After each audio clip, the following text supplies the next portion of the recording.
ستاسي راكاكا كراتاس باين هكذا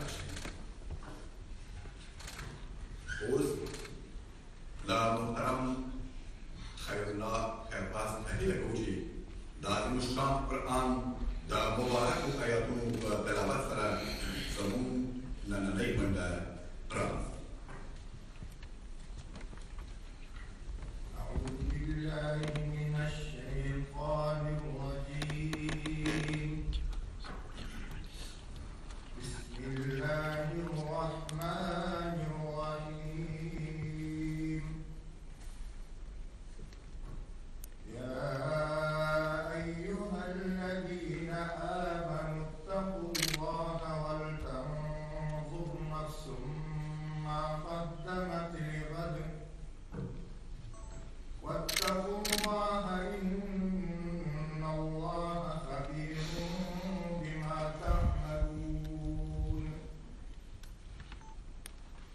ولا تكونوا كالذين نسوا الله فأنساهم أنفسهم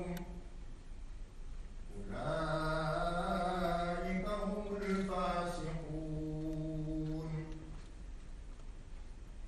لا يستوي أصحاب النار وأصحاب الجنة أصحاب الجنة هم الفائزون لو أنزلنا هذا القرآن على جبل لرأيته خاشعا متصدعا من خشية الله وتلك الأمثال نضربها للناس لعلهم يتفكرون صدق الله العظيم.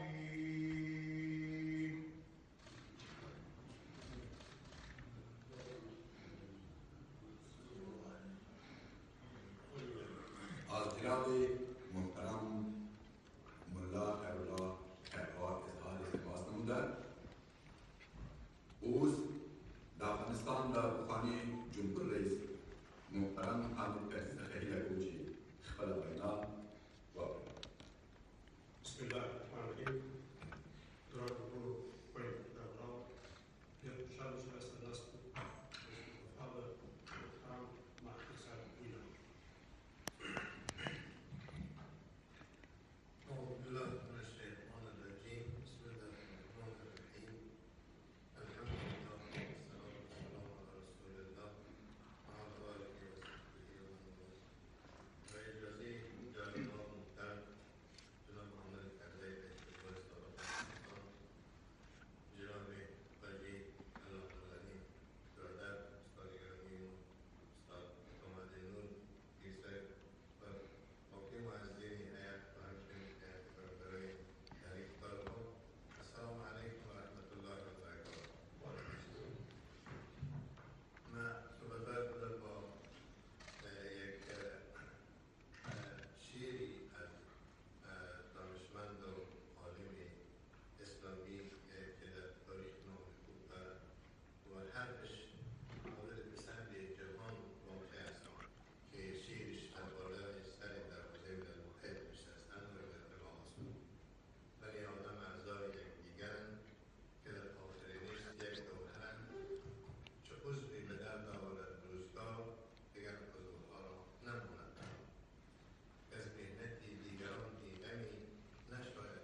جنگ آخرش در تمام جهان جنگ آخر صلح است، ولی هر وقت که ضرر از هر جوش بگیریم نفت است و هر اندازه‌ای که ما بتوانیم زودتر به آتش بس کار ما منجر شود و صلح منجر شود به همون اندازه ما نفت برای کشور ما و مردم ما و عزیزای ما، کسانی که از دو طرف در جنگ ها کشته میشن، آسیب میبینن، همهشان خراب میشوند، هر دو تایشان افغان است و مسلمان است و لحاظا ما هر دو طرف باید متحد باشیم به اینکه قتل و کشتار و خونریزی بس شود و آسیب های مالی و جانی و ارضی که مردم افغانستان متحمل میشن اینا قطع شود و کوتاه شود.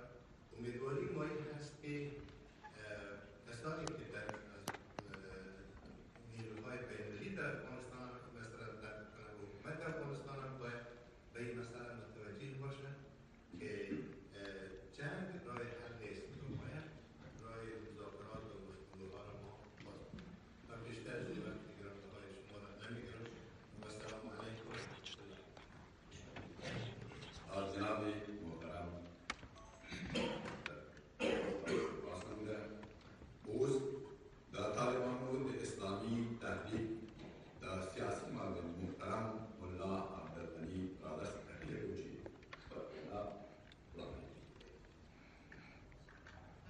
بسم الله الرحمن الرحیم.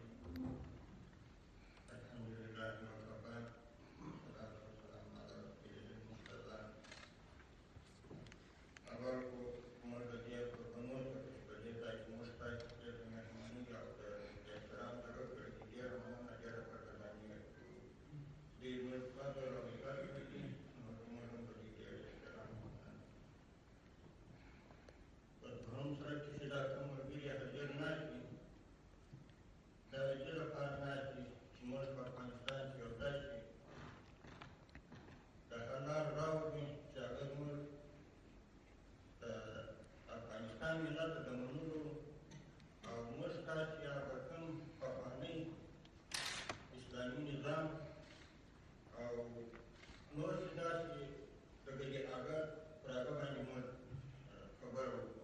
خبره مو کړې په ډېرو ځایونو کې توافقونه انشاءالله په ډېرو خبرو کې سره رسېدلي او زه ته په دې باندې دا ټول چې ناست متفق دي چې په افغانستان کې د خارجیانو وجود نه غواړي.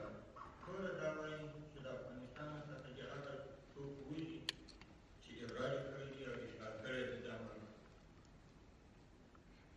نو بیا سوله، امن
تاسو د حل لاره راوړو چې خدای نکړ دا چې بیا آینده کې موږ د خپل ملت آینده دا ونه وایي چې زموږ مشرانو داسې یو غلطه پرېکړه کړې ده چې موږ بیا خدای نکړ دا د هغو لپاره یو قسم ستا د یو دلالت د جوړونه کوي.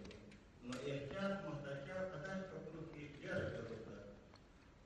نو باید په دې خبرو په دې مجالسو په دې ډوبو کې موږ داسې محتاطانه ګام واخلو. نو بیا انشاءالله که دغه شي چې الله پاک موږ تاسو سره نصرت مدد وکړي او دا زموږ د ټولو افغانانو ته چې مثلا د افغانستان هغه څوک وځي بیا انشاءالله که دغه شي ژر تر ژره به انشاءالله موږ تاسې د سولې لیدونکي یو ژر تر ژره انشاءالله توفیق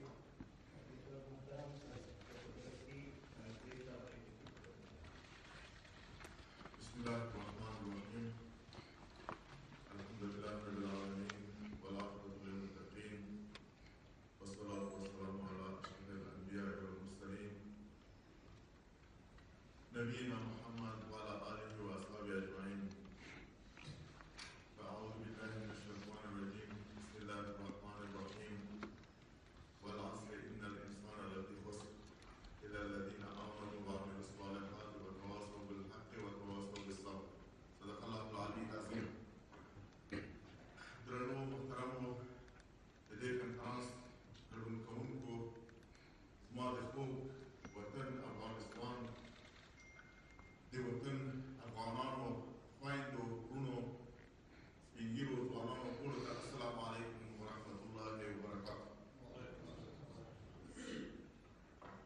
له ټولو نه مخکې زه د قربانه ملک د روسیې د فدریشن د حکومت نه د دوی د وزارت خارجې نه او همدارنګه زموږ د افغانانو له ټولنې نه چې په راس کې ښاغلی نادر خان دلته موجود دی او نور افغانان چې په مسکو کې مسکوي افغانانو نه ډېره مننه او تشکر کوم چې د دغسې مجالسو او کنفرانسو ترتیب او تنظیم یې جوړ کړی او جوړوي. الله پاک دې د دوی سیر قبول کړي او خدای دې چې په آینده کې هم خپلو دغو هلو ځلو ته د دې نیت او په دې خاطر باندې ادامه ورکړي تر څو زموږ په ګران افغانستان کې صلح او امنیت تأمین شي. محترمو وروڼو مختصرا څو خبرې عرض کول غواړم چې د افغانستان اسلامي امارت چې په راس کې زموږ امیر المؤمنین غلام محمد عمر رحمه الله و په 1994 کې چې ایجاد شو د دې امارت د دې تحریک ایجاد علت او سبب هم دا و چې زموږ په ملک کې ناخوالې روانې مشکلات ډېر زیات وو امنیت نه و او داخل کې د قدرت په سر باندې کشمکش د جنجالونو په دې خاطر باندې طلبای کرام یا تعداد ځوانان با احساس ځوانان د براسه په شاوخوا باندې راټول شول او د تحریک شروع او تاسو ټول شاهد د دې صحنې زه انشاءالله په دې باندې باور لرم په وخت کې چې کومه جګړه ته طلبای کرام لاړل هلته عوامو خلکو چې د پخواني نظام نه په سپږمو پر راغلي وو د دوی په غاړه کې ګلان واچول. بدون مختصر یو دوه جاري چې له طالبانو سره مقاومت شوی په وخت کې بیا له امارت سره شا مقاومت نه ځکه چې په غاړه کې ګلان واچول ټولو ته راغلي. د خپل امارت دې ورکوله چې د افغانستان خلک د پخواني نظام نه نور خسته شوي یو نوی بدیل صلح امنیت ولله الحمد اسلامي امارت وکولی شي چې ډېر کم وخت دغه امنیت د افغانستان له غرب نه تر شرقه پورې له شرقه له جنوب نه تر شماله پورې د بدخشان او پامیر تر غرونو پورې ورسېد. او تاسو ټول شاهد د دې صحنې چې په وخت کې په کومو ځایو کې چې امارت اسلامي قایم و په هغو کې لویې لارې کورونه بازارونه دا ټول محفوظ د یو افغان سر مال او ناموس من حیث یو افغان ټول هغه سبب چې امارت اسلامي حاکم و محفوظ. نو مونږ دغه تحریک شروع شوی و په دې نامه باندې شروع شوی چې په افغانستان کې صلح راولي او امنیت قایم.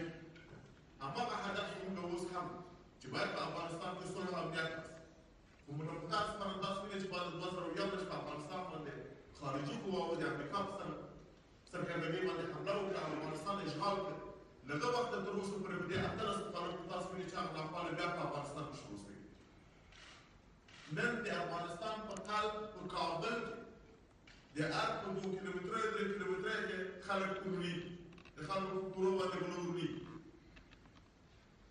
د ښځو عزت ورکړي ښځې ترور کېږي په ولایت کې تاسو ګورئ زموږ غوږونه پرې کېږي پزې ترې پرې کېږي دغه حالات د موږ تاسو ټول موږ او تاسو ټول چې یو شته چې سپاره یو بل خلک نور پرې خسته شوي او دې ته باید د پای ټکی کېږي دې لا قانوني ته باید د پای ټکی کېږي اسلامي امارات نن دا چې کوم جدل چې کوي کوم جهاد چې شروع کړی دی دا خاص په دې خاطر باندې چې د دې ملک خارجي قواوې ووځي په دې ملک یو اسلامي نظام ټینګ شي او اجتماعي عدالت منځته راسي او هر افغان په دې ملک کې ځان من حیث یو افغان یو باغرور افغان مسؤول حس موږ په دې خاطر باندې خپل مبارزې ته دوام ورکړی دی او دوام به ورکوو او زموږ دا مبارزه هغه په نظامي ډګر کې نه ده بلکې په سیاسي ډګر کې اسلامي امارت صلح ته ژمن دی موږ غواړو چې دغه مشکل دا معضله د افغانستان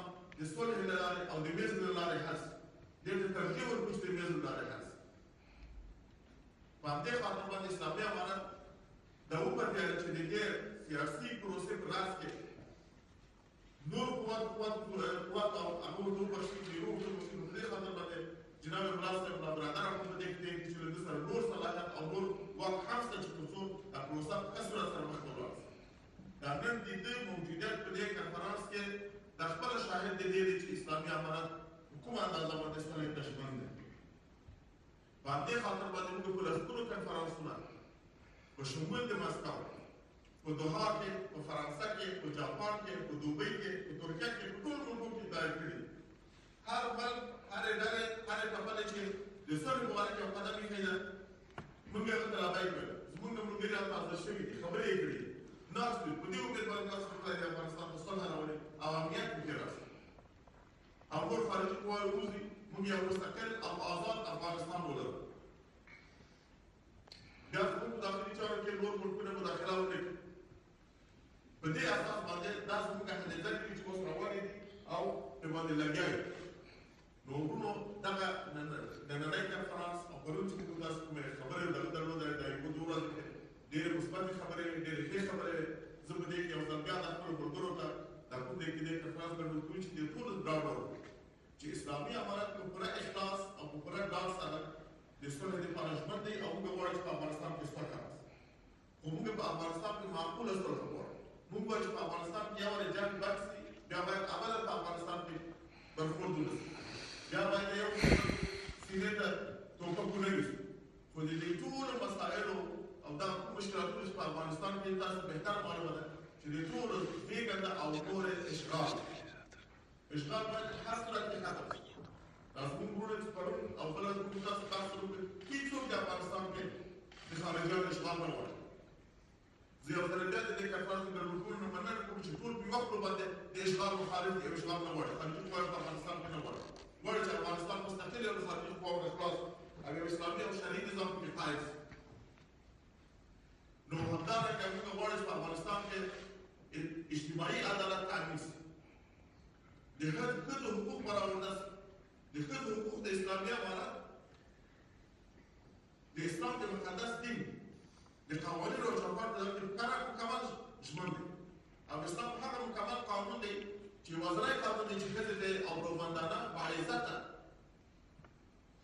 اختیار او واک ورکړی چې خپل ژوند پکې وکړي موږ هغه ته ټول ژمن زموږ باندې د دې درکه هېڅ تشویش او دغه نه لري اسلامي امارت دې ته ژمن دی ښځې د افغانستان که د نورې نړۍ ښځې د اسلامي ملکونو ښځې حق د تعلیم نه هېڅ وي حق د کار نه هېڅ وي په نورو اجتماعي موضوعاتو کې برخه واخلي خود اسلام په چوکاټ کې او زموږ د افغاني عنعناتو کلتور په چوکاټ کې همدارنګه د بیان ازادي ده بیان ازادي خو اصلا ده په اسلام خو هغه بیان ازادي چې هغه د بل ورور د بل ملګري حیثیت ابرو عزت او دغه توهین نه وي دې ته موږ ژمن موږ انحصار د قدرت نه غواړو موږ غواړو چې داسې یو حکومت په افغانستان کې منځته راشي چې ټول افغانان پکې ځان وکړي ټولې پرګنې پکې کړي اول د تعینات او تقررونه په اساس د لیاقت او اهلیت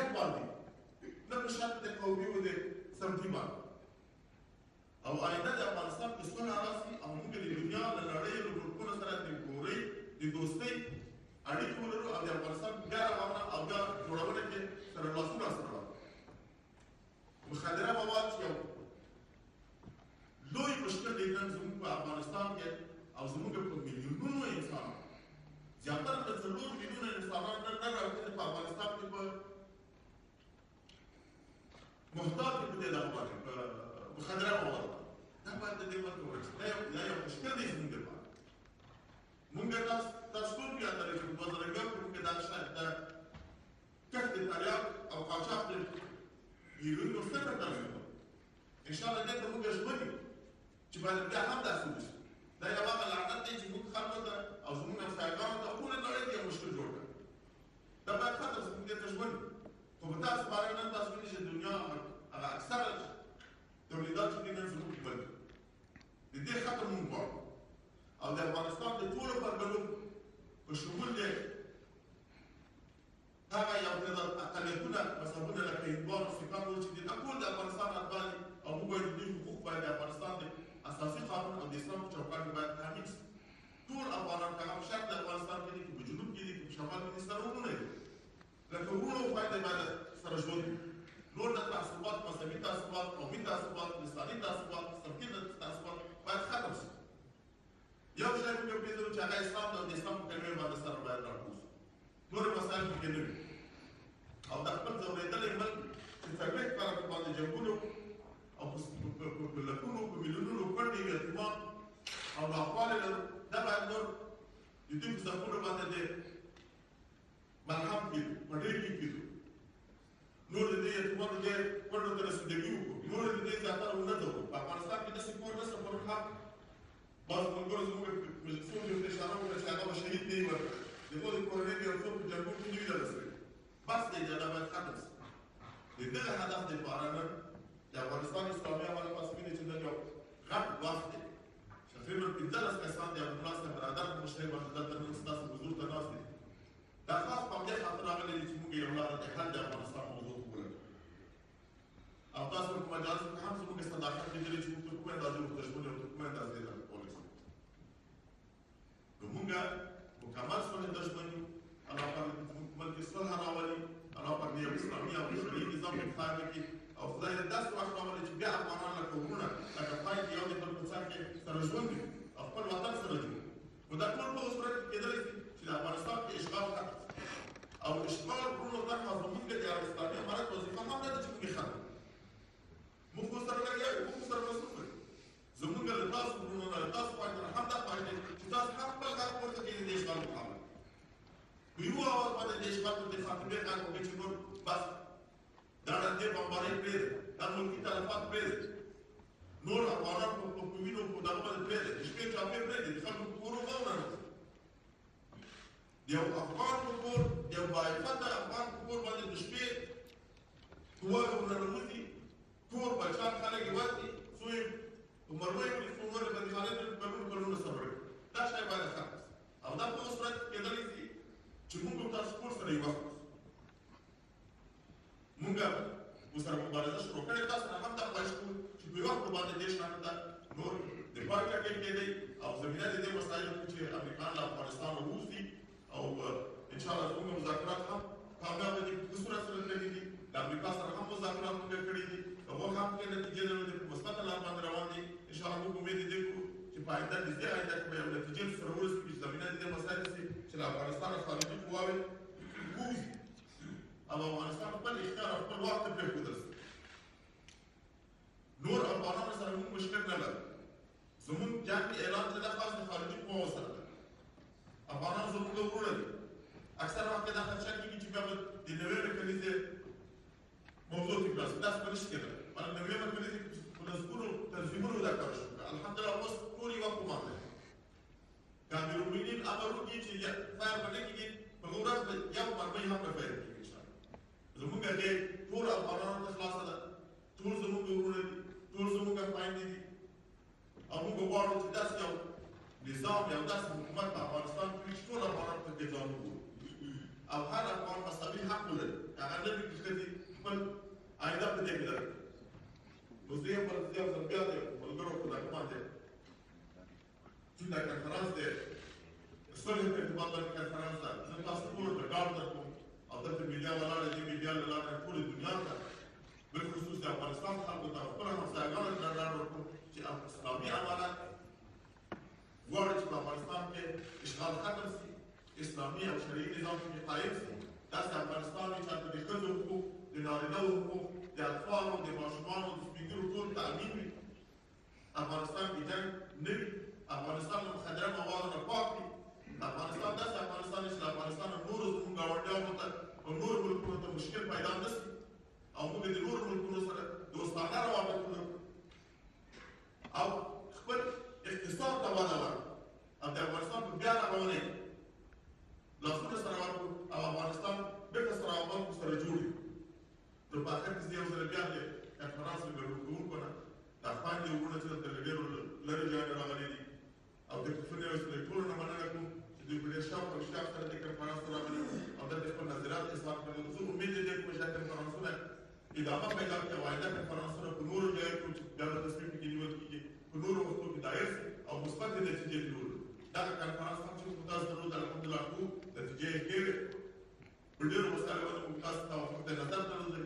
یو څو مسایل چې هغه باندې زیاتر بحث ته ضرورت لري، یو زیاتر مجلس ته ضرورت لري، هغه باندې ان شاء الله په آینده کې سره کوو بیا به سره خبرې کوو چې تر څو یو سرتاسري صلح ته رسېږو او په افغانستان کې صلح او امنیت وي. زه یو ځل بیا د دې قرباني ورکړم او د دې مسکو میشتو ملګرو افغانانو نه بیا تشکر کوم، مننه کوم چې د دغه مجلس او کنفرانس تدبیر او تدبیر یې نیولی و او د خپلو ملګرو نه ټولو تشکر کوم. ښه سفر درته غواړم. الله پاک مو مل شه. السلام علیکم ورحمة الله وبرکاته. بسم الله الرحمن الرحیم. وبه نستعین.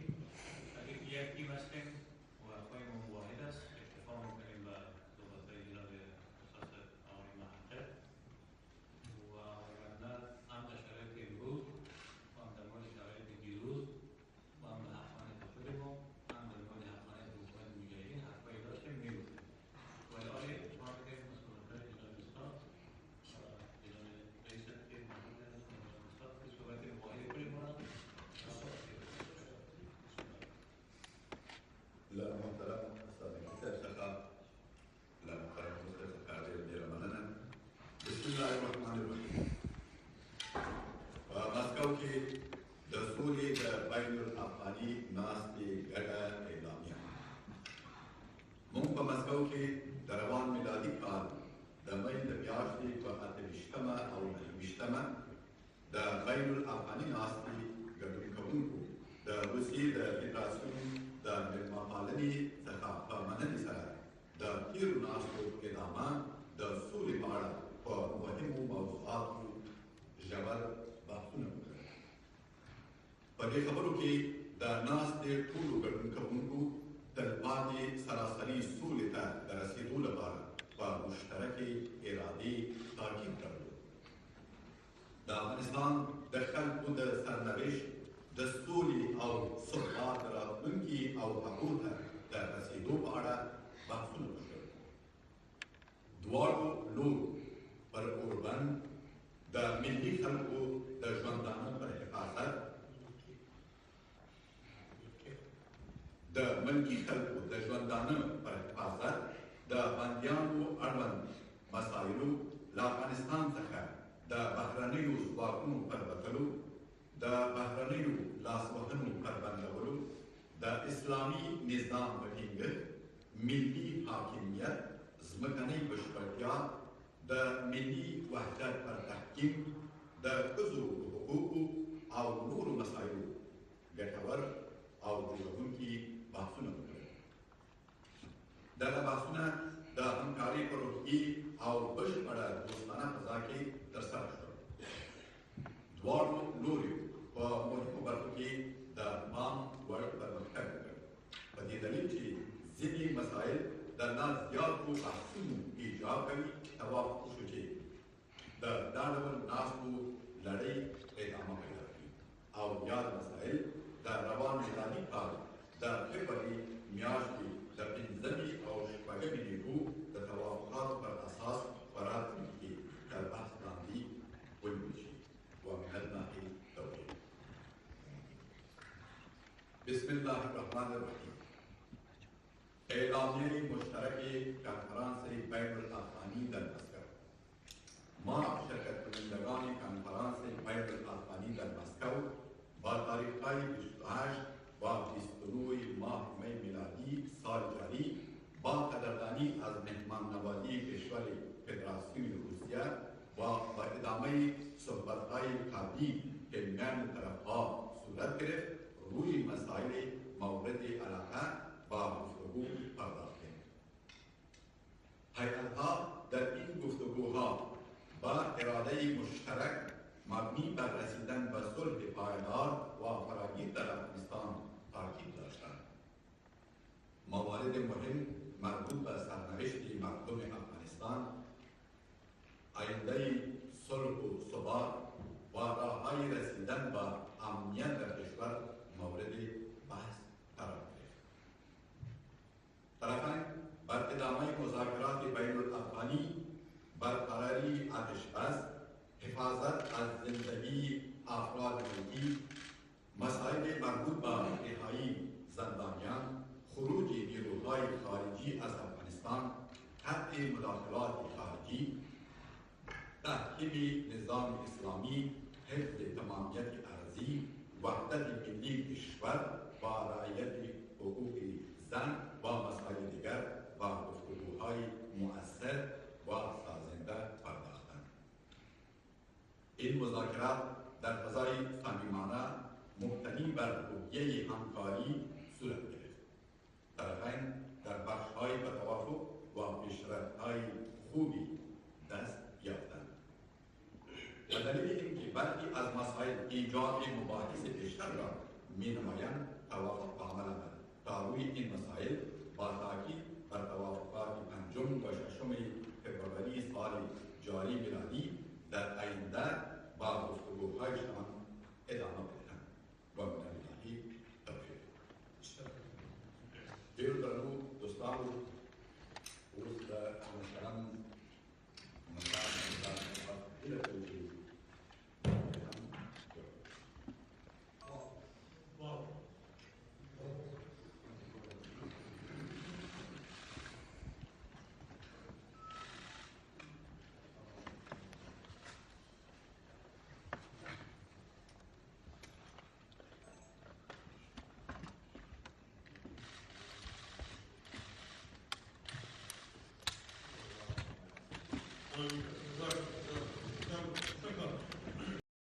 Thank you.